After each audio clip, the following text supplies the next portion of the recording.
The drownings of 2 Navy SEALs during a maritime intercept off the coast of Somalia were preventable, caused by a lack of proper training and unclear guidance on effective flotation, a Navy investigation found. During a nighttime intercept of a ship carrying Iranian weapons to Yemen, Chief Special Warfare Operator Christopher Chambers and Naval Special Warfare Operator First Class Nathan Ingram fell into heavy seas while trying to board. Chambers, the leading petty officer of the platoon, fell in from the side of the ship, while Ingram jumped into the water immediately to help. Loaded with gear for the intercept mission, the 2 Navy SEALs went under in less than a minute. Chambers was seen only intermittently at the surface for 26 seconds. Ingram was seen only intermittently for 32 seconds. The entire tragic event elapsed in just 47 seconds, and 2 Naval Special Warfare officers were lost to the sea, the investigation found. Encumbered by the weight of each individual's gear, neither their physical capability nor emergency supplemental flotation devices, if activated, were sufficient to keep them at the surface.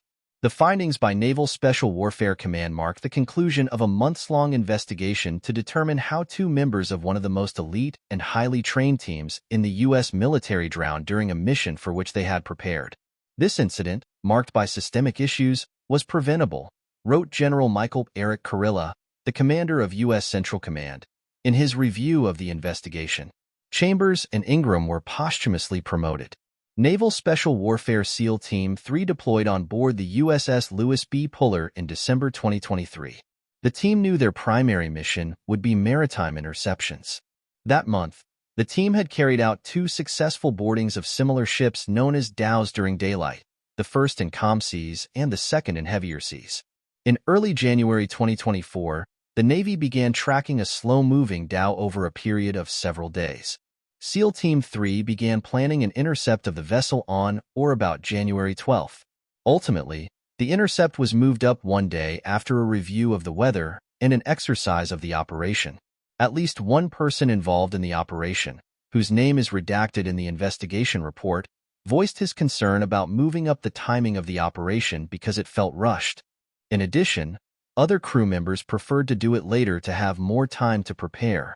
Even so, the investigation found that everyone in the group offered an okay and good to go when asked about their ability to execute. The SEALs set out in approximately 6 to 7 foot seas, near the maximum height of 8 feet for such a nighttime operation. Conditions were difficult enough that the boarding craft had to approach 3 separate times. During the first 2 approaches, 6 SEALs were able to board. But the third approach was more difficult, the investigation found.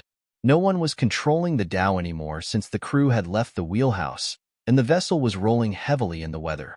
Chambers, 37, fell in while trying to board, and Ingram, 27, jumped into the water after him.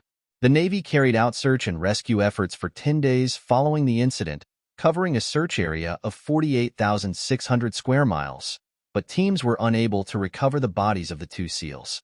In accordance with established Navy policy, recovery and salvage was not pursued as the sea is recognized as a fit and final resting place for the remains of members of the naval service, the investigation report stated. The investigation concluded that the Naval Special Warfare Force Readiness Manual highlights the importance of buoyancy, but it fails to provide specific guidance on what an effective buoyancy test entails. Before deploying, the SEALs conducted pre-deployment buoyancy tests in the waters off San Diego, investigators said, but they failed to complete buoyancy tests after they embarked. The Navy highlights the need for positive buoyancy, the ability to stay afloat, for boarding team members. Other materials focus on the need for neutral buoyancy, which is the ability to stay level in the water. Ultimately, it was up to individual team members to determine what type of buoyancy was required for a mission and to configure themselves. The lack of guidance led to confusion and ineffective execution. The SEALs also lacked sufficient training with the Tactical Flotation Support System, an emergency flotation device, and it's unclear if the 2 SEALs who drowned attempted to activate the system at all. The investigation recommended a series of steps to address the systemic issues that led to the 2 drownings, including formalizing buoyancy requirements for missions, evaluating the need for a fail-safe flotation device, and a review of life-saving equipment on Navy boarding vessels.